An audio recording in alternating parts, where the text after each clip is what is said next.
अजय और अंजलि एक दूसरे से बात कर रहे थे। उन्होंने बगल में खड़े बेचारे बॉडीगार्ड का रिएक्शन नहीं देखा। जय पिछले 5 साल से अजय के साथ काम कर रहा है।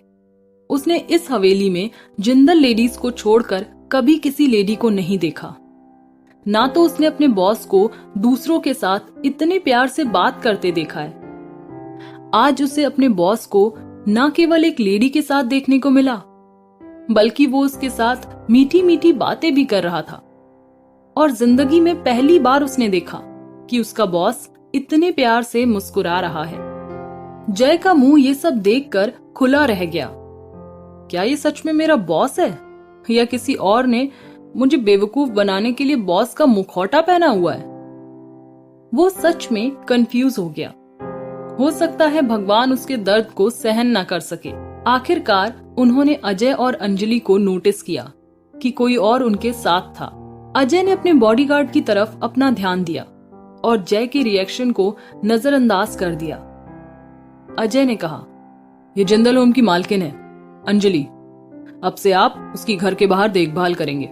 अजय की उसी पहले जैसी आवाज को सुनकर जय ने राहत महसूस की। उसने आखिरकार महसूस किया कि ये उसका बॉस था। चौंकाने वाली खबर ये थी कि उसके बॉस को खुद के लिए एक लेडी मिल गई थी, और ये जबरन शादी जैसा नहीं थी।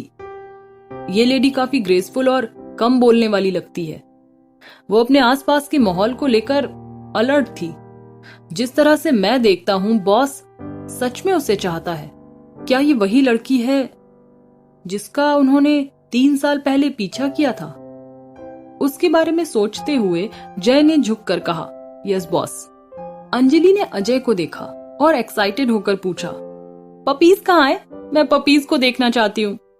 उसकी चमकती आंखों को देखकर अजय अपनी आंखें उस पर से हटा नहीं पाया। उसका दिल जोर से धड़क रहा था। उसने अपने दिल को शांत करने की कोशिश की और उससे मुस्कुराते हुए कहा, पहले ऑस्कर और लूसी से फैमिलियर हो जाओ, तब आप उनके बच्चों के साथ खेल सकती हैं। तभी अचानक से किसी का फोन कॉल आया। नाराज अजय ने अपने फोन को देखा और फोन करने वाले का नाम देखा। ये निशा मेहरा थी।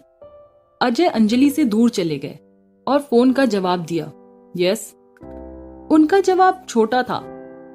दूसरी तरफ से एक लेडी की आवाज आई, मिस्टर जिंदल, आपने मुझे जिस कार में कहा था, मैं उस कार में बैठ गई हूँ। मैं अगले 30 मिनट में आपकी हवेली में पहुंच जाऊंगी। ओके। फिर से अजय ने छोटा जवाब दिया। जय को अब यकीन हो गया था कि ये उसका असली बॉस है। अजय ने अपने डियरेस्ट की तरफ देखते हुए कहा, 30 मिनट में मैं अपने काम पर जाऊंगा। अगर आप कहीं जाना चाहती हैं तो जय को बोलना, वो आपको वहां ले जाएगा जहां आप जाना चाहती हैं। फिर उसने खुद को उससे दूर कर दिया और जय को उसके पीछे आने का इशारा किया। जब वे चल रहे थे, अजय ने उसे आदेश दिया, उसे काम के एरिया में ना आने देना, हमेशा उसके करीब रहना, कभी भी अपना ध्यान उससे मत हटाना। वो अभी भी गैंगस्टर्स के निशाने पर है। इसके अलावा वो भूलने की बीमारी से पीड़ित है, इसलिए अपनी क्यूरियोसिटी को अपने तक ही रखना और एक पत्ता भी उसे छूने ना पाए। फिर उसने जय को एक ठंडी नजर से देखा। जय थोड़ा उदास हो गया।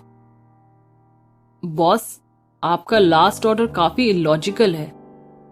लेकिन उसने अपने मन की बात को बोलने की हिम्मत नहीं की। वो समझ गया कि उसके बॉस ने अंजलि को बहुत सीरियसली लिया है, इसलिए जब वो उसकी रखवाली कर रहा है तो उसे अलर्ट रहना होगा। वो अभी भी सोच रहा था कि गैंगस्टर उसे क्यों निशाना बनाएगा, लेकिन वो जानता था कि उसका बॉस उसे कभी नहीं बताएगा और जिस लेडी की बात कर रहे हैं उसे भूलने की बीमारी है। वो प्रे कर रहा था कि काश कोई ऐसा इंसान हो जो उसकी क्यूरियोसिटी को कम कर सके। उसने अपने दूसरे बॉस के बारे में सोचा, लेकिन वो स्विट्जरलैंड में था। जय ने एक गहरी सांस भरी और वेजिटेबल गार्डन में वापस चला गया, जहां उसे अंजलि की रखवाली करनी थी। 30 मिनट के बाद एक काली कार जिंदल हवेली में आई। अंदर बैठा इंसान बाहर नहीं आया, लेकिन ड्राइवर ने पीछे का दरवाजा खोला और अजय को अंदर जाने दिया। अजय ने देखा कि एक लेडी ड्राइवर के पास बैठी थी। उसके बाल बंधे हुए थे, उसकी नाक पर चश्मा था और उसके हाथों में कुछ डॉक्यूमेंट्स थे। मैं तुम्हें ट्रीट में कुक मीना के हाथ का खाना खिलाऊंगा। अजय समझ गया कि उसने राजीव के साथ अपनी दोस्ती की वजह से ऐसा किया है। एक्चुअली वो न्यूयॉर्क में एक इम्पोर्टेंट प्रोजेक्ट पर थी, फिर भी वह उसका काम करने के लिए यहाँ खुद आई थी। अगर ये कोई और बिजनेसमैन होता तो वो अपने असिस्टेंट को भेजती। निशा ने डॉक्यूमेंट से ऊपर देखा, उसने पीछे देखा, उसकी खूबसूरत हरी आंखें चमक उठी। मैं ऐसा नहीं कह सकती, लेकिन मैं आपको अकेले देखकर आश्चर्यचकित हूं मिस्टर जिंदल। अजय समझ गया कि उसका क्या मतलब है। उन्होंने जवाब दिया, राजीव स्विट्जरलैंड गया है। निशा का मुंह बन गया। क्या वो अपने पास से भाग रहा है? अजय ने अपना सिर हिलाया। हॉलिडे। हमेशा की तरह उनका जवाब छोटा लेकिन फ्रेंडली था। निशा को झटका लगा। मिस्टर जिंदल, तुम कब से इतने अच्छे हो गए हो? अजय कुछ बोल नहीं पाया। उसने सोचा, क्या मैं हार्टलेस हूं? PMC university. Dean Rakesh Agarwal ने अजय और निशा को लड़कियों का हॉस्टल दिखाने के लिए एक सही टाइम चुना। हर कोई क्लासेस में बिजी था, इसलिए 10 लोगों को छोड़कर हॉस्टल में बहुत कम लोग थे। वो लोग थे चांसलर और यूनिवर्सिटी के डीन, अजय, निशा, 2 अन्य इंटीरियर डिजाइनर और 4 असिस्टेंट। चांसलर पहले से ही आने वाले थे, इसलिए वह पूरी तरह से तैयार थे। अजय और निशा का काफी अच्छे से वेलकम किया गया। उन्होंने उनका टाइम वेस्ट नहीं किया। जैसे ही वे कमरे में पहुंचे जहां अंजलि रहने वाली थी, वे प्लान बनाने लगे। अजय ने फर्नीचर के लिए निशा को सामान दिया और निशा ने तुरंत काम करना शुरू कर दिया। निशा एक फेमस इंटीरियर डिजाइनर है, इसलिए उन्हें अजय से बहुत गाइडेंस की जरूरत नहीं थी। आधे घंटे बाद अजय और निशा ने अपने कामों को खत्म कर दिया और अजय ने दूसरे दोनों डिजाइनरों को ऑर्डर दिया कि वे निशा के डिजाइन के अकॉर्डिंग काम करें। दोपहर से पहले प्रेम अजय को ऑफिस ले जाने के लिए आया था। प्रेम एंट्रेंस पर इंतजार कर रहा था जब अजय और निशा चांसलर और डीन के साथ बाहर आए। प्रेम ने तीनों को ग्रीट किया और फिर निशा को देखा और मुस्कुराते हुए कहा, बहुत टाइम हो गया मिस निशा। एक पुराने क्लासमेट के मुंह से खुद के लिए इतने फॉर्मल वर्ड सुनकर निशा परेशान हो गई। उसने उसकी ग्रीटिंग्स को नजरअंदाज किया और कार में बैठ गई। प्रेम के पास से निकलते हुए अजय ने चिल्लाकर कहा, ओ पुराना प्यार। फिर वो भी कार में बैठ गया। दूसरी ओर प्रेम मौके पर ही जम गया।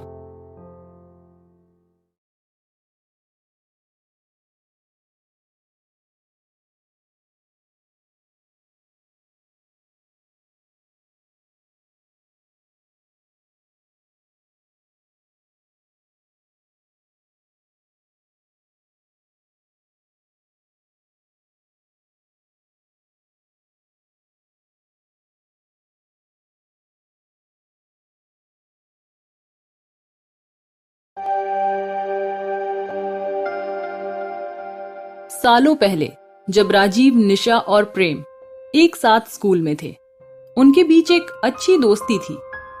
कौन जानता था कि यह दोस्ती एक ट्रायंगल लव स्टोरी में बदल जाएगी। इसके बाद निशा पूरी तरह से राजीव पे फिदा हो गई थी। राजीव को जरा भी अंदाजा नहीं था उसकी फीलिंग्स का। एक एक्टर के रूप में उनका अच्छा फ्यूचर था, लेकिन उन्होंने अपने भाई के लिए समझौता किया और यूरोपियन अंडरवर्ल्ड पर अपना कब्जा जमा लिया। उसने लेडीज का पीछा करना शुरू किया और एक बदनाम वुमेनाइजर बन गया। निशा को बहुत दुख हुआ जब उसने राजीव को हर दिन लेडीज के साथ देखा। कई बार उसने उसे उसकी पिछली गर्लफ्रेंड से बचाया था। उसने कभी भी 5 दिनों से ज्यादा किसी को डेट नहीं किया, इसलिए निशा ने ज्यादा परवाह नहीं की। लेकिन एक दिन एक दोस्त की बर्थडे पार्टी में राजीव एक लड़की से मिला और उसके लिए पूरी तरह से पागल हो गया। तब निशा घबरा गई। वह उसके साथ डेटिंग करते समय इतना सीरियस दिखा कि उसने अपनी वुमेन प्लेयर्स की इमेज को छोड़ दिया। महीनों बाद निशा ने देखा कि राजीव एक दूसरी लेडी के साथ था। जो उसकी गर्लफ्रेंड नहीं थी, और उसने निशा को अंदर तक चोट पहुंचाई। राजीव के लिए निशा के मन में जो सम्मान और भरोसा था वह टुकड़ों में टूट गया था। उस वक्त प्रेम उसके साथ उसे संभालने के लिए था। जब ये खबर आग की तरह फैल गई, हमेशा की तरह राजीव ने अपनी गर्लफ्रेंड को छोड़ दिया और वापस पहले वाली जिंदगी में आ गया। प्रेम बहुत गरीब दिखता था और किताबें पढ़ना पसंद करता था। हालांकि उसके किताबी चेहरे के पीछे उसके पास एक अच्छा बात करने का तरीका था, और शायद ही कोई खबर होती थी जो उसके कानों से फिसल जाती थी। इसी तरह से राजीव और अंडरवर्ल्ड के बीच रिलेशन का पता चला, इसलिए उसने जिंदल कॉरपोरेशन में सेक्रेटरी की पोस्ट के लिए अप्लाई किया। लेकिन अजय ने उसकी असली कैपेबिलिटी को देखा। आखिर में बिना किसी को बताए अजय का असिस्टेंट बन गया। जब निशा और राजीव को उनके ग्रेजुएट होने के बाद ये खबर मिली तो वो पहले हैरान हुए, लेकिन बाद में उसे बधाई दी। उसके बाद निशा ने जल्द ही एक इंटीरियर डिजाइनर के रूप में अपना करियर बनाया और वे सभी अलग हो गए। किसी को ये नहीं पता था कि प्रेम ने वो सारी मेहनत इसलिए की ताकि एक दिन निशा उसकी तरफ देखे, सिर्फ एक बार। हालांकि ये सब प्रेम की सोच थी। भले ही वे कई सालों से अलग थे, फिर भी वे टच में थे और उनकी दोस्ती अभी भी वैसी ही थी। जब वे फिर से मिले तो प्रेम ने सब कुछ खराब कर दिया। कार के अंदर बैठे निशा ने कड़वाहट के साथ डॉक्यूमेंट्स को देखा। अजय ने देखा कि उसे पूरी दुनिया में कोई इंटरेस्ट नहीं है और उसने काम करना शुरू करने के लिए अपना लैपटॉप खोला। जो सबसे अजीब सिचुएशन में था वो प्रेम था। वह अपने सिर को काट देना चाहता था। हालांकि वो नहीं जानता था कि उसने अपने दोस्त को परेशान करने के लिए क्या गलत किया है। उसने बस उस चांसलर और डीन के सामने फॉर्मल एक्टिंग करने की कोशिश की। ऐसा नहीं है कि निशा ने प्रेम के इशारे को नहीं समझा। वो भी नहीं जानती थी कि वो परेशान क्यों है। इसके अलावा उसने अजय को पुराना प्यार कहते हुए सुना। वो सुनने के बाद वो सच में कंफ्यूज्ड थी। पहली बात जो उसके दिमाग में आई, क्या वो उसका मजाक उड़ा रहा था?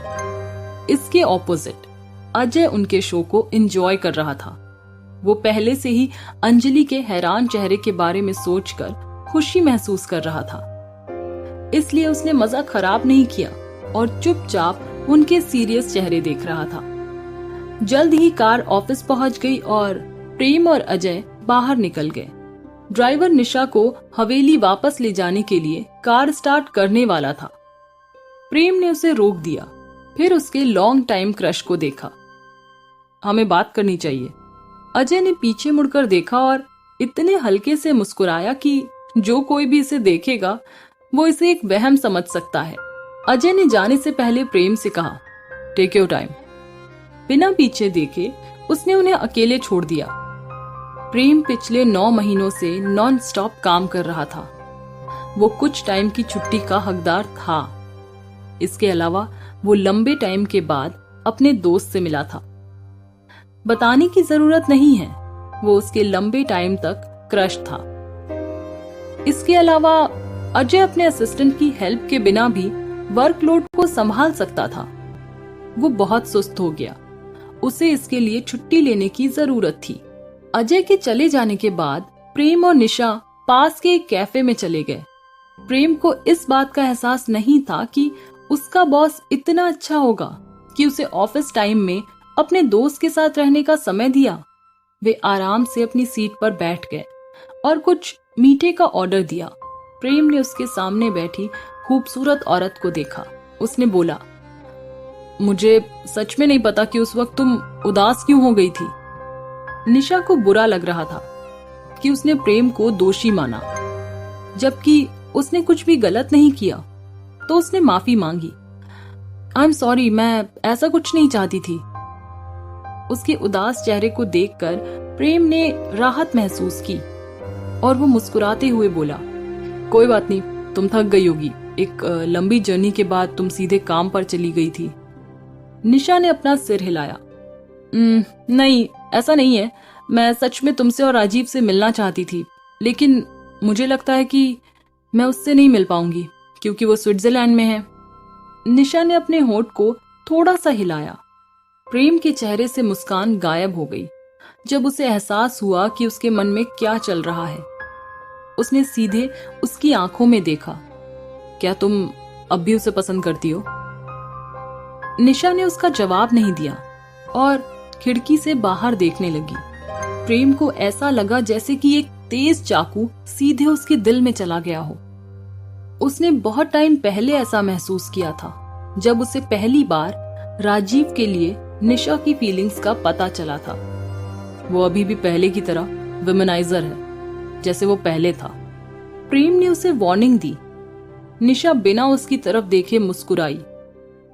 प्रेम ने घबराते हुए कहा, तुम कब तक उसका इंतजार करना चाहती हो? इस बार निशा ने उसकी ओर देखा। हमेशा के लिए।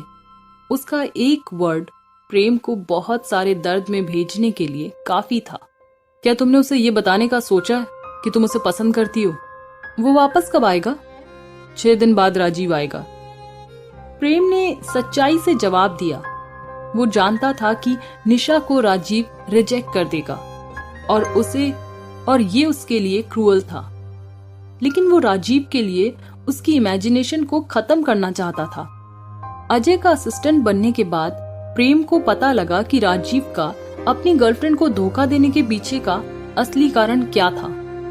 राजीव के अंडरवर्ल्ड के दुश्मन से उसे बचाने के लिए उसने सभी को बेवकूफ बनाने की कोशिश की। अब तक वो उससे प्यार करता है और उसने उस पर नजर रखी ताकि वो खतरे में ना पड़े।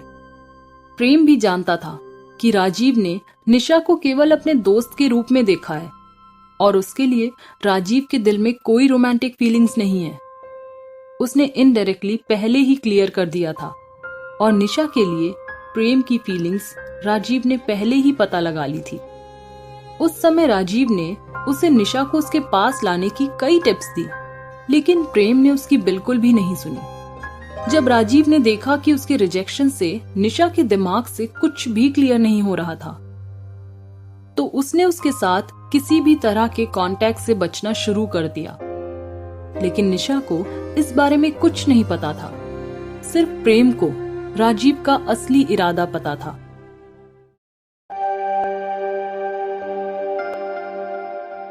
एक वेटर ने उन्हें डेजर्ट सर्व किया। उसी वक्त निशा ने चुपके से प्रेम को देखा। हो सकता है प्रेम सेक्रेटरी हो, लेकिन वो किसी मॉडल से कम नहीं लगता है। उसका ड्रेस कोड बहुत ही प्रोफेशनल है और काले तिलों ने उनके चेहरे को बहुत ही अट्रैक्टिव बना दिया था। कई लड़कियां उसके पतले गुलाबी होंठ और गहरी आंखों को देखकर उसके प्यार में पड़ गई होंगी। उसके हैंडसम लुक्स की वजह से उन्हें बहुत सारे बिजनेस कॉन्ट्रैक्ट में कई बार मदद मिली है। तब से एम्प्लॉयज उसे फ्लावर ऑफ जिंदल कॉरपोरेशन कहते हैं। कभी कभी राजीव इसका मजाक भी उड़ाता था। निशा ने प्रेम से पूछा, क्या तुमने मेरे लिए टिकट खरीदा है? प्रेम ने सिर हिलाया। हाँ, तुम्हारी फ्लाइट आधी रात को है। फिर उसने उसे एक लिफाफा दिया। परफेक्ट। न्यूयॉर्क में इस प्रोजेक्ट को खत्म करने में 4 से 5 दिन लगेंगे। मैं उस अधूरे काम को खत्म करने के लिए फिर आऊंगी। निशा ने स्ट्रॉबेरी केक का एक टुकड़ा खाया। आप बहुत ब्रेव हैं जो ऐसे मुश्किल टाइम पर आई हैं। ये आपके लिए बहुत मुश्किल होगा। प्रेम समझ गया कि वो बहुत बिजी है। वो एक दूसरे काम के लिए दूसरे देश में आई थी, जबकि उसका अरबों डॉलर का काम खत्म होने वाला था। अगर उसकी एब्सेंस में कुछ गड़बड़ हो गई तो उसे ना सिर्फ अरबों डॉलर का नुकसान होगा, उसकी इज्जत भी खत्म हो जाएगी। उसने यहां आने के लिए सब कुछ जोखिम में डाल दिया है। क्या ये राजीव के लिए था? प्रेम ने सोचा। ठीक है, आपको इसके लिए किसी को ब्लेम करने की जरूरत नहीं है। एक्चुअली मैं राजीव से मिलना चाहती थी, इसलिए मैं यहां आना चाहती थी। यहां तक कि ये 16 घंटे था। निशा ने जवाब दिया, जैसे मैंने सोचा था। प्रेम ने कड़वाहट से सोचा। उसे इस बात का एहसास था कि काम कितना भी इम्पोर्टेंट क्यों ना हो, जब तक ये राजीव के परिवार से था उसने उन्हें कभी मना नहीं किया। इसके अलावा राजीव ने उससे कभी कांटेक्ट नहीं रखा, इसलिए ये उसके लिए एक अच्छा मौका था। किसने सोचा होगा कि जब वो यहाँ होगी तो राजीव देश से बाहर होगा। तो क्या तुम सच में उससे कन्फेस करने जा रही हो? प्रेम श्योर होना चाहता था। मुझे लगता है कि मैंने काफी इंतजार किया है। निशा ने अपनी मिठाई खत्म की और अपने दोस्त की ओर देखा। मैं इसे खत्म करना चाहती हूँ, मैं इस टॉर्चर को खत्म करना चाहती हूँ। मुझे पता है कि वो मुझे ना नहीं कहेगा। उसके ओवर कॉन्फिडेंस को देखते हुए प्रेम सीधा होकर बैठ गया। तुमको कैसे पता कि वो तुमको रिजेक्ट नहीं करेगा? उसने ध्यान से पूछा। इसलिए क्योंकि उसने मुझे पहले भी कभी ना नहीं कहा। मुझे पता है कि वो मेरा दर्द नहीं देख सकता है। निशा ने अपने होठों को टिश्यू से पोंछ लिया। प्रेम ने अब और कुछ नहीं कहा।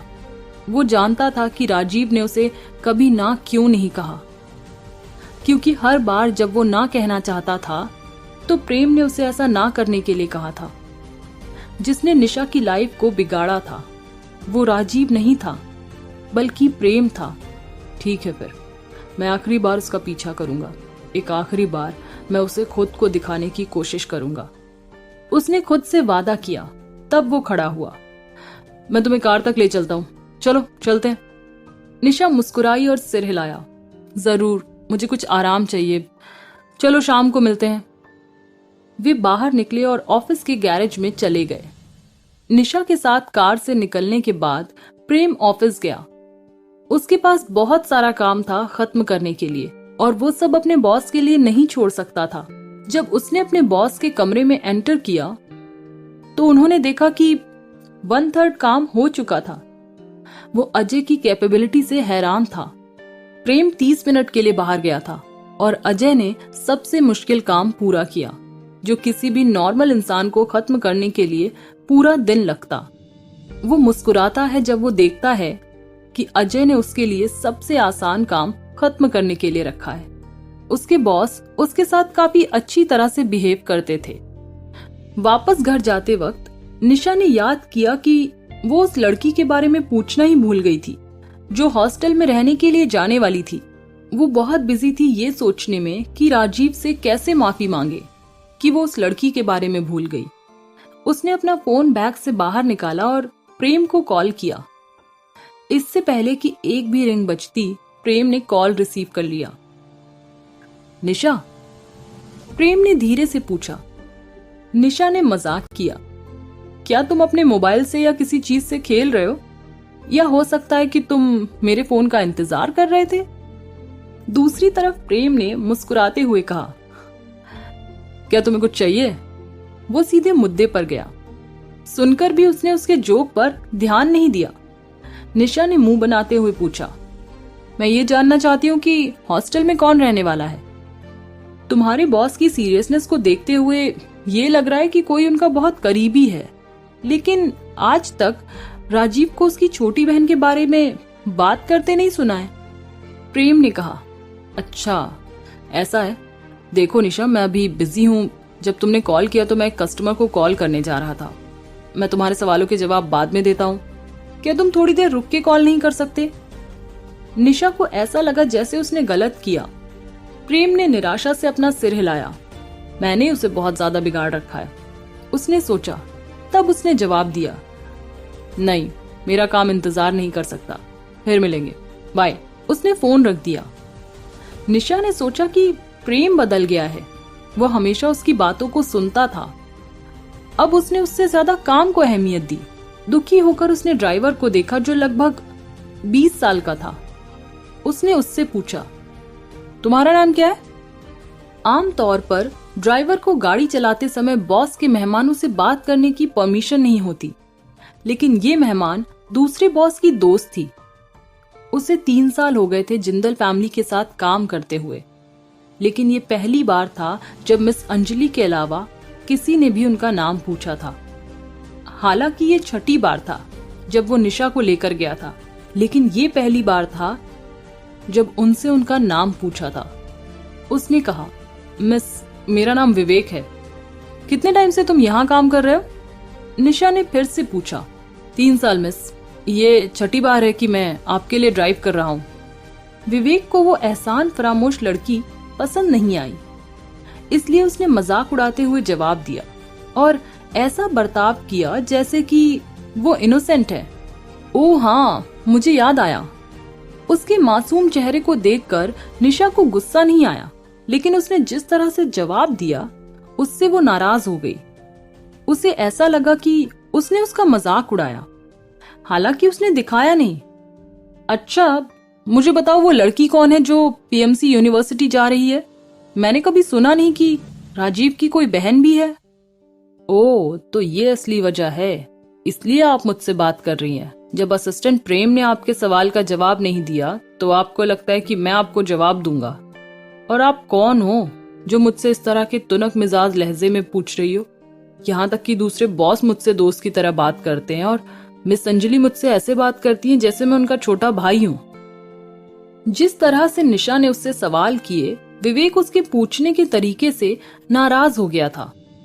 उसने जवाब दिया, मिस, आपके पूछे गए सवालों का जवाब देने से मना किया गया है। बॉस ने कहा है कि इस टॉपिक पर बात ना करें। आई एम सॉरी, लेकिन मुझे उनके बनाए हुए रूल्स मानने होंगे। निशा के सुंदर चेहरे का रंग गहरा हो गया। ठीक है, उसने सोच समझकर जवाब दिया। अगर तुम मुझे नहीं बताते हो तो भी कोई बात नहीं, क्योंकि मुझे जल्दी ही पता लग जाएगा जब मैं हवेली पहुंच जाऊंगी।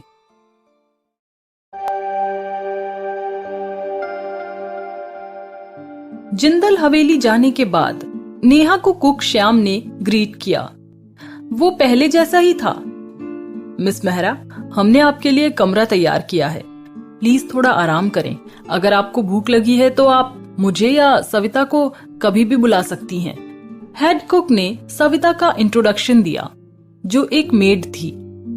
जरूर, नेहा ने अपना छोटा सा जवाब दिया और उस कमरे में गई जो उसके लिए तैयार किया गया था। कमरे में जाने के बाद वो नहाने चली गई। सविता ने उसके लिए ड्रेस तैयार की और वो कमरे के बाहर इंतजार करने लगी। उस पल ड्राइवर विवेक उससे बात करने आया। मैंने अपनी बहन से सुना कि मिस मेहरा की देखभाल आप कर रही हैं, क्या ये सच है? उसने पूछा। सविता ने उस हैंडसम आदमी को देखा और जवाब दिया, कमला ने तुम्हें सच बताया। इस घर में हर कोई जानता था कि अंजलि की मेड कमला और ड्राइवर विवेक ट्विंस थे और उनके बीच अच्छे संबंध थे। अगर वो दोनों एक तरह के कपड़े पहन ले तो ये पहचानना मुश्किल होगा कि कौन कौन है। यहाँ तक कि जब अंजलि ने पहली बार विवेक को देखा तो वो भी हैरान रह गई। क्या मिस नेहा ने आपसे मैडम के बारे में पूछा? विवेक ने पूछा। नहीं, उसने नहीं पूछा। आप क्यों पूछ रहे हैं? उसके सीरियस चेहरे को देखकर सविता भी सीरियस हो गई। मिस नेहा हर किसी से मैडम के बारे में पूछ रही हैं। असिस्टेंट प्रेम ने उसे जवाब नहीं दिया, इसलिए मैंने भी ऐसा ही किया। मैंने कमला और अंकल श्याम को इसके बारे में बताया और अंकल श्याम ने मुझसे कहा कि आप उसे मैडम के बारे में ना बताएं। आखिरकार वो एक बाहरी इंसान है। फिर विवेक ने उससे पूछा, वैसे मैंने मैडम को कहीं नहीं देखा है, वो कहाँ है? सविता मुस्कुराई। मिस जय के साथ बाहर चली गई। उसने कहा कि वो एफिल टावर देखना चाहती हैं। सर इसे सुनेंगे तो उन्हें बहुत जलन होगी। वो आज शाम को उन्हें वहां ले जाने का प्लान बना रहे थे। जय तब बहुत घबरा गया था जब उसने सुना कि मैडम कहाँ जाना चाहती हैं। उम्मीद है कि जय को उनका दिमाग बदलने का प्लान मिल जाए। विवेक ने हंसते हुए कहा, आप सही कह रही हैं, नहीं तो उसे सर के गुस्से का सामना करना पड़ेगा। जब वो बात कर रहे थे उन दोनों को अंदर से आवाज सुनाई दे रही थी। ऐसा लगता है जैसे मिस नेहा ने शावर ले लिया है। ये सोचकर सविता ने विवेक को जाने का इशारा किया और उसने दरवाजा खटखटाया। अजय एक मीटिंग में बिजी थे जब उन्हें जय का एक मैसेज आया। सेलफोन पर अपने बॉडीगार्ड का नाम देखकर अजय भड़क गए और मैसेज में देखा। इसमें लिखा था, बॉस, मैडम एफिल टावर जाना चाहती हैं। मैं उन्हें नहीं बता सकता हूँ कि आप उन्हें आज रात ले जाओगे। मैं उनका मन कैसे बदल सकता हूँ? उन्होंने प्रेम को मीटिंग कंटिन्यू रखने को कहा और जय को कॉल किया। जब जय ने कॉल का जवाब दिया तो अजय ने धीमी आवाज में कहा, उसे पेरिस की नेशनल लाइब्रेरी ले जाओ। ये कहने के बाद उसने फोन रख दिया। प्रेम अपने बॉस की आवाज सुन सकता था। वो समझ गया कि उसके बॉस मिस अंजलि के बारे में बात कर रहे थे। वो अजय के पीछे खड़ा था। उसने जय के मैसेज को देखा। प्रेम को अपनी जांच से पता चला था कि अंजलि को किताबें पसंद हैं और ज्यादातर समय वो लाइब्रेरी में रहती है। ऐसा लगता है जैसे लाइब्रेरी उसका दूसरा घर था। इसलिए प्रेम के लिए अजय की बात को पकड़ना आसान था। अगर वो फ्रांस की नेशनल लाइब्रेरी में जाती है जिसमें हिस्टोरिकल कलेक्शन है, तो वो एफिल टावर तो छोड़ो, जिंदल मेंशंस भी वापस आना भूल जाएगी। प्रेम ने गहरी सांस लेते हुए अपना सिर हिला दिया। वो एक बार फिर अपने बॉस की इंटेलिजेंस से चकित था। बिना कुछ बताए जय अंजलि को पेरिस की नेशनल लाइब्रेरी ले गया। कार से बाहर निकलने के बाद अंजलि अपने सामने के सीन को देखकर हैरान रह गई थी। उसके सामने जो था वो नहीं था जिसकी उसे उम्मीद थी। उसने बिल्डिंग की तरह 4 पिलर्स देखे। हर बिल्डिंग एक खुली किताब की तरह दिखती थी। जो चीज उसे और हैरानी में डालती थी वो कांच की बिल्डिंग नहीं थी, बल्कि ये बिल्डिंग रेक्टेंगुलर शेप में थी। दूर से ही ये एक खुली किताब की तरह लग रही थी। अंजलि ने धीरे से उसके पास खड़े बॉडीगार्ड को देखा। ये एफिल टावर की तरह नहीं दिखता है। उसकी आवाज में डिससैटिस्फैक्शन को ना सुनकर जय ने थोड़ी राहत महसूस की। मिस, एफिल टावर रात में ज्यादा अट्रैक्टिव लगता है। अभी दोपहर हो रही है, इसलिए मैंने सोचा कि इससे पहले कि मैं आपको वहां ले जाऊं, मैं आपको यहाँ ले आया। हम अंदर जा सकते हैं। अगर आपको ये जगह पसंद नहीं है तो हम किसी और जगह चलते हैं। उसकी लॉजिकल एक्सप्लेनेशन ने अंजलि को जीरो ऑब्जेक्शन के साथ छोड़ दिया। उसने फिर से लाइब्रेरी को देखा। उसने उसे लगातार देखा और जय से पूछा, ये जगह क्या है? जय ने ईमानदारी से जवाब दिया, इसे बिब्लियोथेक नेशनल डी फ्रांस कहा जाता है। ये फ्रांस की नेशनल लाइब्रेरी है। अंजलि ने उसे कंफ्यूजन के साथ देखा। कौन सी बिल्डिंग लाइब्रेरी है? जय उसके सवाल पर मुस्कुराया नहीं। हर आने जाने वाले को इस लाइब्रेरी के बारे में नहीं पता होता है, तो उसने सीरियसली जवाब दिया, मिस, ये 4 बिल्डिंग लाइब्रेरी का हिस्सा है। मेन बिल्डिंग नीचे की ओर है। अंजलि ने जय को कंफ्यूजन से देखा। उसके रिएक्शन को देखकर जय ने कहा, वैसे यहाँ बहुत सारे अमेजिंग प्लेसेस हैं जहाँ आप अभी तक गई ही नहीं है। ये तो अभी शुरुआत है। उसने उसकी ओर देखते हुए सोचा। ऐसा नहीं था कि अंजलि उस पर बिलीव नहीं करना चाहती थी। इसके बजाय वो अपने कानों पर भरोसा नहीं करना चाहती थी। वो डिसाइड नहीं कर पा रही थी कि किस पे बिलीव करे। वो उन 4 बिल्डिंग्स के बीच में भाग के गई। उसने एक ब्रिज को क्रॉस किया और अचानक वो उसके सामने रेलिंग से पहले रुक गई। उसने दीवारों के किनारे पेड़ और ग्लासेस देखे। लाइट्स चालू थी और कोई भी देख सकता था कि अंदर क्या है। फिर उसने अपने पैरों पर देखा। उसे एहसास हुआ कि वो लाइब्रेरी के ऊपर खड़ी है। मतलब जय ने जो कहा था वो सच था। मैंने गलत नहीं सुना। उसने एक्साइटेड होकर जय को देखा। मुझे एंट्रेंस दिखाओ। उसे एक बच्चे की तरह एक्टिंग करते देखकर, जिसे एक नया खिलौना मिलना हो, जय हैरान था। जैसे ही उसने उसे एंट्रेंस दिखाया, उसने सोचा, बॉस, आपका आइडिया सच में इफेक्टिव है, लेकिन मुझे यकीन नहीं है कि ये कितने लंबे समय तक चलेगा। जय को नहीं पता था कि फ्यूचर में चौंकाने के लिए उसके पास अभी बहुत चीजें हैं। सिक्योरिटी चेक के बाद वे लाइब्रेरी सेक्शन में गए। जैसे ही वो दरवाजे से गुजरी, अंजलि ट्रैक पर रुक गई। उसका मुंह खुला रह गया। वो लाइब्रेरी का नजारा देखकर दंग रह गई। उसने हर पिलर के बीच डेस्क, टेबल, कुर्सियां, बुक शेल्व्स और बेशक किताबें भी देखी। हजारों किताबें थीं। अगर किताबें बहुत ज्यादा नहीं थीं, तो हर बुक शेल्फ के ऊपर की पीली रोशनी ने इसे और ज्यादा सुंदर और रॉयल बना दिया। अंजलि ने ऊपर देखा और छत में देखा कि एक बड़ी ओवल शेप की विंडो थी और उसके चारों ओर वहां 18 से अधिक राउंड विंडो थी। वो लाइट का सोर्स थी जो अंदर आ रही थी।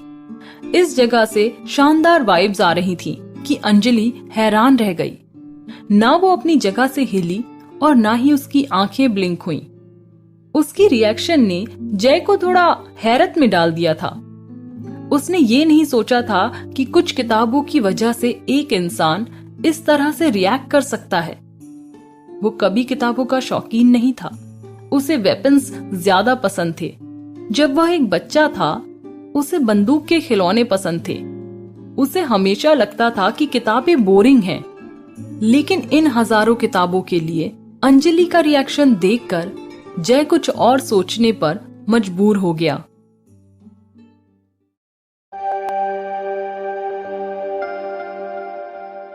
जिंदल कॉरपोरेशन। सभी डिपार्टमेंट्स के हेड हैरान हो गए थे अपने बॉस के नेचर में अचानक बदलाव को देखकर। ये तीसरी मीटिंग थी और उनका बॉस बेहद शांत था। भले ही एक या दो गलतियां थी, उसने उन प्रॉब्लम्स की ओर इशारा किया, उन्हें और अधिक हैरान कर दिया। उसने उन प्रॉब्लम्स को संभालने का कुछ आसान तरीका दिखाया। पहले उन्होंने सोचा उसे 9 महीने हो गए थे जब आखिरी बार उसने ऑफिस में मीटिंग ली थी। हालांकि उन्होंने अपने बॉस को उनके हाथ पे बंधी वॉच को बार बार देखते हुए देखा। पहले तो वे हैरान थे। 1 सेकंड के बाद सभी क्यूरियस हो गए कि उनके शांत बॉस को क्या इतना बेचैन कर रहा है। वे एक दूसरे से कानाफूसी करने लगे। आज हमारी इतनी इंपॉर्टेंट मीटिंग है, फिर भी बॉस इतने रिलैक्स कैसे हैं? सच में फाइनेंस डिपार्टमेंट और मैनेजमेंट डिपार्टमेंट ने इतनी सिली मिस्टेक्स की और बॉस ने कुछ नहीं कहा। कौन कहता कि वो रिलैक्स हैं? देखो, वो हर 15 मिनट में अपनी रिस्ट वॉच देख रहे हैं। एक मीटिंग से ज्यादा उनके लिए क्या इंपॉर्टेंट हो सकता है? क्या आज उनकी डेट है? आज वो ऐसा लग रहा है जैसे वो थोड़ा तैयार होकर आए हैं। ये सच था। इससे पहले अजय केवल ग्रे सूट और पैंट पहनते थे, लेकिन आज उन्होंने एक पर्शियन ब्लू सूट और पैंट पहनी थी। इसके अलावा सूट फेमस प्राडा ब्रांड का था। उसकी एक गर्लफ्रेंड है। मैं तो पागल ही हो जाऊंगी। अगर सच में उसे उसके लिए गर्लफ्रेंड मिल गई तो हमारी सभी फीमेल एम्प्लॉयज इस पूरे वीक को एंजॉय करेंगी। ये हमारे सिंगल आदमियों के लिए अच्छा होगा। बॉस की वजह से हमें कभी कोई गर्लफ्रेंड नहीं मिली। हमारी फीमेल कलीग्स इतनी सुंदर हैं। यहाँ तक कि हम गर्लफ्रेंड भी रख लें तो वो भी हमारे बॉस का चेहरा देखकर हमें छोड़ के चली जाएंगी। क्या आप भूल गए कि हमारे वाइस प्रेसिडेंट की बेटी के साथ क्या हुआ था? जब उसने 2 साल पहले क्रिसमस पार्टी में हमारे बॉस को देखा था तो उसने उसे कन्फेस किया था और यहाँ तक कि उसे अट्रैक्ट करने की भी कोशिश की थी। 1 हफ्ते के अंदर उसने अपने पति को डिवोर्स दे दिया हमारे बॉस को हासिल करने के लिए। हाँ, यहाँ तक कि मैरिड महिलाओं को भी हमारे बॉस के लुक से नहीं बचाया जा सकता। ये सोच रहा हूँ कि बॉस की गर्लफ्रेंड कैसी दिखती होगी। वो बहुत सुंदर होगी। वो शायद रॉयल होगी, शायद बहुत बुरी।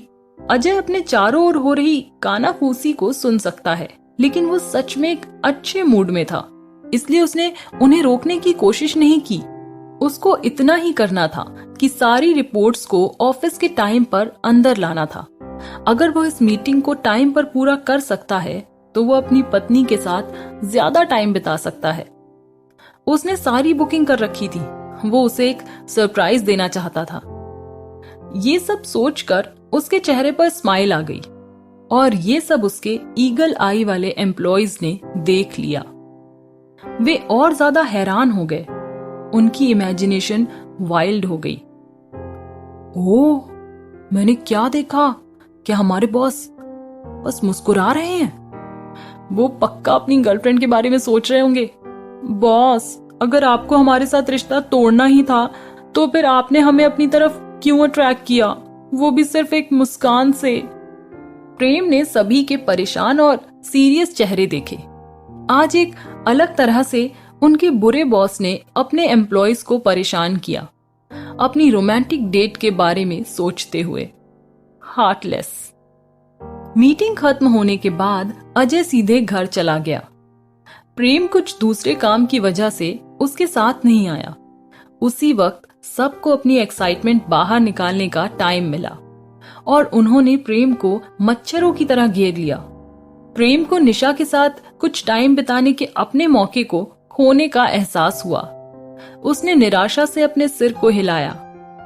जब अजय अपनी हवेली में पहुंचा तो हमेशा की तरह उसका वेलकम हेड कुक सिंह ने किया। अजय ने उनसे पूछा, अंजलि कहाँ है?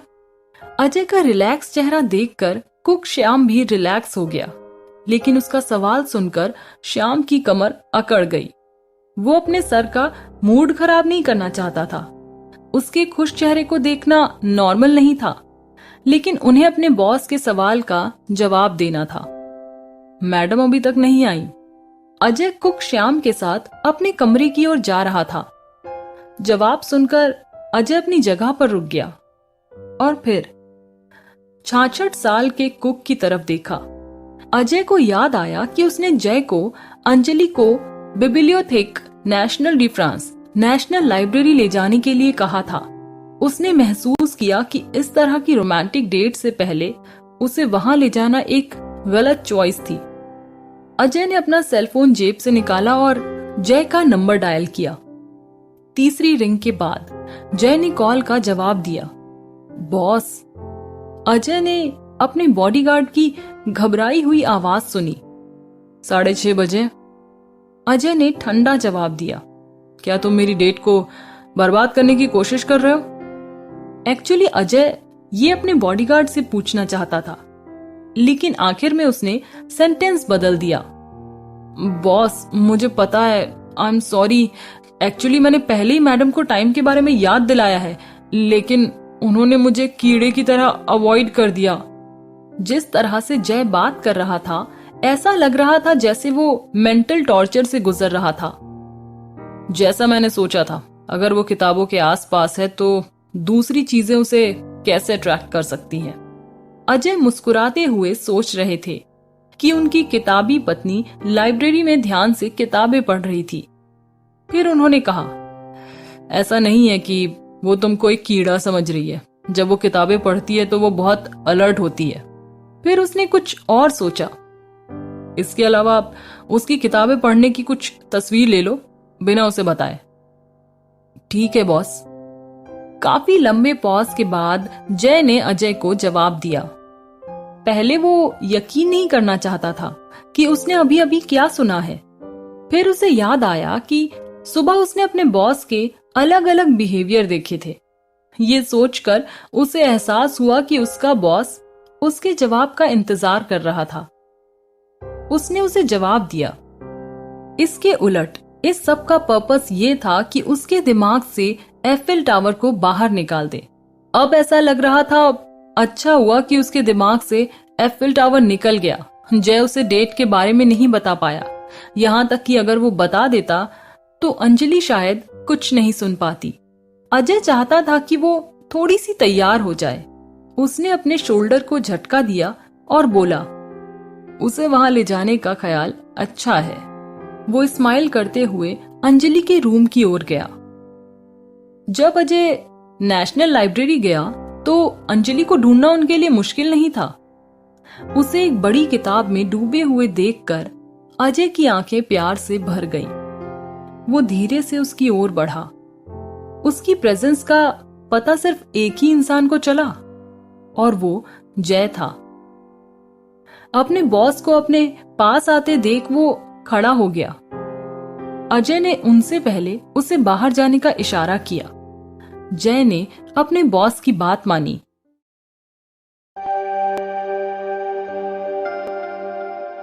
जय के जाने के बाद अजय अंजलि के पास गया और उसके पास बैठ गया। उसने अपना चेहरा अपने लेफ्ट हाथ पर रखा और अपनी राइट साइड देखा जहां वो बैठी थी। उसके पढ़ने की कैपेबिलिटी तेज थी। वो बता सकता है कि जिस तरह से उसकी आंखें मूव हो रही थी। उसने बुक को देखा और जो वो पढ़ रही थी उसे पढ़ने की कोशिश की, लेकिन वो नहीं पढ़ सका। ये फ्रेंच, स्पेनिश या अंग्रेजी में नहीं लिखा गया था। ये चाइनीज में भी नहीं लिखा गया था। उसे उसकी ओर ध्यान ना देते देख वो थोड़ा अनकंफर्टेबल फील कर रहा था। उन्होंने फील किया कि उसे ये अननोन बुक बिल्कुल पसंद नहीं आई। कोई बुक उससे ज्यादा इंटरेस्टिंग और ज्यादा प्यारी हो सकती है। अजय ने उसका ध्यान खींचने के लिए अपना गला साफ किया। 2 फीमेल स्टूडेंट जो उनके सामने बैठी थी, उन्होंने ऊपर देखा। वो उसके डिस्टर्ब करने से परेशान हो गई, लेकिन जब उन्होंने अपने सामने बैठे हैंडसम आदमी को देखा तो वे उसे देखने लगी। जिस एरिया में वो लोग बैठे थे, वो एरिया जल्द ही बहुत सारी फीमेल स्टूडेंट से भर गया। वे सभी अंजलि से जेलस होने लगी क्योंकि उसे इस हैंडसम आदमी का अटेंशन मिल रहा था। जब अजय ने देखा कि उसकी अपनी पत्नी का ध्यान उस पर नहीं है, लेकिन फीमेल स्टूडेंट का ध्यान उस पर है, तो वो जानता था कि उसे यहाँ नहीं रुकना चाहिए। वो जानना चाहता था कि इस बुक में उससे भी ज्यादा इंपॉर्टेंट क्या है। इसलिए उसने अंजलि के लेफ्ट शोल्डर को टच किया। अंजलि जो ध्यान से बुक पढ़ रही थी, उसके हाथ लगने से चौंक गई। जब उसने अपनी लेफ्ट साइड देखा तो उसने अजय को अपने पास बैठा देखा। उसे देखकर वो हैरान रह गई। उसने पूछा, तुमने मुझे क्यों नहीं बताया कि तुम आ रहे हो? डियर वाइफ, मैं पिछले 5 मिनट से आपके पास बैठा हूं और आपका अटेंशन पाने की कोशिश कर रहा हूं। आप कहाँ थी? मंगल पर? अजय ने उसे हैरानी से देखा। हालांकि अंजलि का कोई इंटेंशन नहीं था अजय की तरफ ध्यान ना देने का। वो उस बुक को देखती है जिसे वो पढ़ रही थी और उसने एक्साइटेड होकर कहा, अज्जू अज्जू, क्या आप सोच सकते हैं कि मैं क्या पढ़ रही हूँ? ये बुक एनिशिएंट ग्रीक की है। इसमें लिखा गया था कि यूनिवर्स कैसे बनाया गया और कैसे देवता, टाइटन्स और दूसरी चीजें इस दुनिया में आईं। ज्यूस ने सिंहासन पर कैसे दावा किया। क्या एक्साइटिंग नहीं है? उसने अजय को देखा। उसकी आंखें तारों की तरह चमक रही थीं। अंजलि ने जो कहा उसे सुनकर अजय हैरान रह गया। क्या आप जानती हैं कि एनिशिएंट ग्रीक को कैसे पढ़ना है? अंजलि उसके क्वेश्चन से चौंक गई। उसने ध्यान से जवाब दिया। ऐसा लगता है कि उसने एक पल सोचा। फिर उसने कहा, शायद मैं तब ग्रीक पढ़ रही थी जब मैं इंडिया में थी। ऑफ कोर्स आप नहीं थी। उसके डॉक्यूमेंट से ये पता नहीं चला कि वो लैटिन जानती थी। वहां डॉक्यूमेंट से पता चला कि वह केवल हिंदी, अंग्रेजी, जर्मन और फ्रेंच जानती थी। हिंदी उसकी मदर टंग थी और अन्य 3 लैंग्वेज जो उन्होंने सीखी वे कई कंपटीशन के कारण यूरोपीय देशों में हुई। प्राचीन ग्रीक एक डेड लैंग्वेज थी, तो वो कैसे जान सकती है बिना किसी गाइडेंस के? अजय को ये जवाब कभी नहीं मिलेगा जब तक कि उसे अपनी मेमोरी वापस नहीं मिल जाती। अजय ने उसके एग्जिस्टेंस को खत्म कर दिया, इसलिए उसने कितनी भी कोशिश की उसे ये जवाब नहीं मिला, लेकिन अजय उसे बता नहीं सकता था। हालांकि अजय ने ये जानकर राहत महसूस की कि भले ही उसने अपनी मेमोरी खो दी हो, लेकिन उसने अपना नॉलेज नहीं खोया। वो अभी भी नए कोड और प्रोग्राम बना सकती है। हम बाद में कोशिश कर सकते हैं। वह उस पर मुस्कुराया और उसके सिर को थपथपाया। ये होना चाहिए। फिर अपनी रिस्ट वॉच को देखा और टॉपिक चेंज कर दिया। देर हो रही है, हमारा अपॉइंटमेंट है। आपको अपनी ड्रेस भी बदलनी होगी, इसलिए हमें जाना होगा। अंजलि ने थोड़ा मुंह बनाया। अजय के लिए यह क्लियर हो गया था कि वो इस जगह को नहीं छोड़ना चाहती थी। वो जानता था कि वह उससे रिक्वेस्ट करेगी तो वो उसे रिजेक्ट नहीं कर सकता। इसलिए इससे पहले कि वो कुछ कह सके, अजय ने जल्दी से कहा, आप जब चाहे यहाँ आ सकती हैं, तो क्यों नहीं आज आप अपनी आंखों को रेस्ट करने दे। अंजलि सच में इस जगह को छोड़ना नहीं चाहती थी, लेकिन वो अजय को भी वेट नहीं कराना चाहती थी। आखिरकार वो हर दिन यहाँ आ सकती है। बेमन से उसने सिर हिलाया। इसके बाद वो अजय के साथ वहां से दूसरी फीमेल स्टूडेंट्स का दिल तोड़ते हुए चली गई। जब वे कार तक पहुंचे तो जय ने उनके लिए दरवाजा खोल दिया। 20 मिनट से पहले उन्हें आते देख वो क्लियरली सरप्राइज था। उसने सोचा कि उसके बॉस को कम से कम 30 मिनट लगेंगे। अजय ने ड्राइवर विवेक को एक पब्लिक ड्रेसिंग रूम में ले जाने को कहा। विवेक ने अपने बॉस की बात मानी। अंजलि ने एक्साइटेड होकर उसके पास में बैठे आदमी को देखा। उसे घूरते हुए देख अजय ने उसे प्यार से देखा और उसे एक पैकेट दिया। एक ड्रेस है, जब आप ड्रेसिंग रूम में जाओगी तो आप वहां से चेंज कर सकती हैं। अंजलि ने सिर हिलाया और कहा, ठीक है। फिर उसने विंडो के बाहर लाइब्रेरी को देखा। उसे अपनी तरफ बिल्कुल भी ध्यान ना देते हुए देख अजय ने गहरी सांस ली। उसने सोचा कि काश वो इस लाइब्रेरी को अपनी हवेली के ऊपर ले जा सके। इस तरह अंजलि कभी भी उसे छोड़कर कहीं नहीं जाएगी। कुछ ही मिनटों बाद विवेक ने एक शॉपिंग मॉल के पास पार्किंग में कार को रोक दिया। अजय ने अंजलि को देखा और बताया कि वो ड्रेसिंग रूम को यूज कर सकती है और जय को इंस्ट्रक्शन दिया कि वो उसे अंदर जाने का रास्ता बताए। कहाँ